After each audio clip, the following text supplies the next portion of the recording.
Hi STEM teachers, this is just a quick introduction video to the Snap Circuits STEM kit. When you first get the kit, you should get a box that looks like this with all of the components inside as well as the instruction manual and probably some batteries for every kit.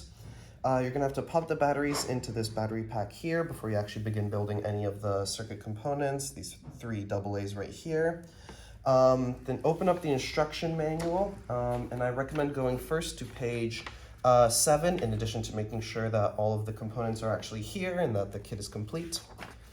But turn to page 7, and in addition to reading these all yourself, I recommend that you let your students read through this Introduction to Electricity manual. It's not as fun as building the actual circuits, but I think it'll help contextualize all of the learning that they'll be doing while they'll be building the circuits.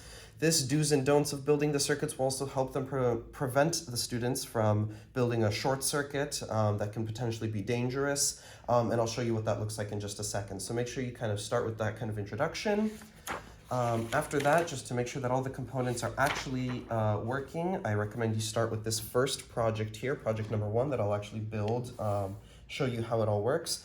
As you're kind of designing this circuit on this breadboard here, just make sure that everything clicks into place when you actually snap it in.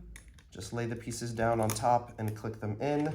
Same with these wire connectors, just click them in. When you hear that click, it should be fine.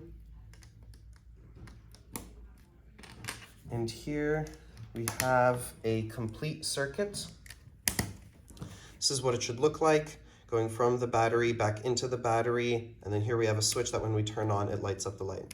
So this way you know that the light works. For most of the components, this isn't necessary. For example, for the resistors, you can just do a visual inspection to make sure that the wire or the resistor on here are not broken or snapped or anything like that.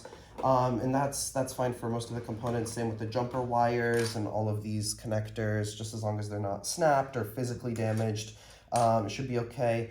But I think it's good to test the speakers, the lights, as well as these switches, just to make sure that everything is working. So that's what project number 2 will do, is it'll test the speaker and the other integrated circuits. Just to quickly go over that short circuit concept that I brought up earlier, I want to make sure that your students are not doing something along the lines of replacing this light with circuit components themselves. This is an example of a short circuit.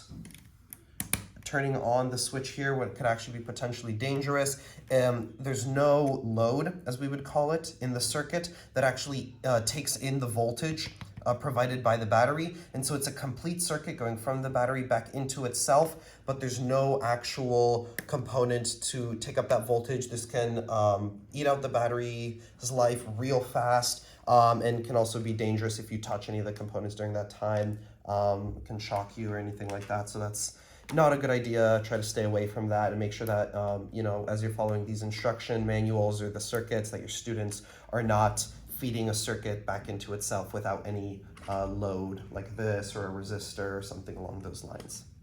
So continuing with project 2, I can snap all these pieces off here. These pieces are relatively sturdy, so there's not too much worry to be had with that. Just make sure that they're not, that you're not tearing them off too vigorously as you're taking them off.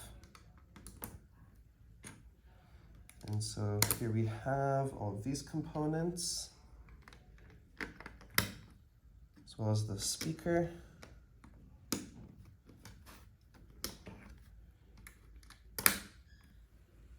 And here, once I've connected it all up, finally,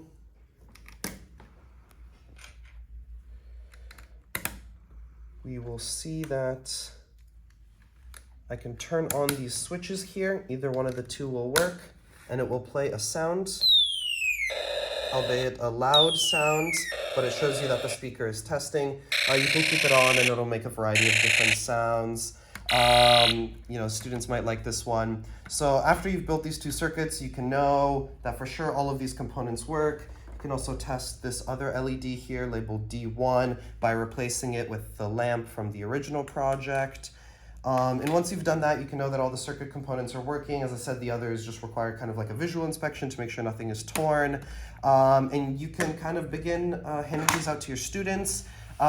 Students should kind of look through these project listings after they finish projects 1 and 2 themselves. They can look through the projects listings, kind of see what they like to do. There's a lot of fun projects in here, and so a lot for them to be learning and a lot for them to be doing. After that, you can always encourage students to build circuits of their own if they have any ideas for combinations of lights and sounds. And there's microphones in here, photo sensors, or light sensors rather, transistors and everything. So once they've kind of gotten more familiar with circuitry and their components, they can start designing their own fun projects and begin working on that in a collaborative way. I hope this was helpful, and yeah, good luck with all of the STEM kits.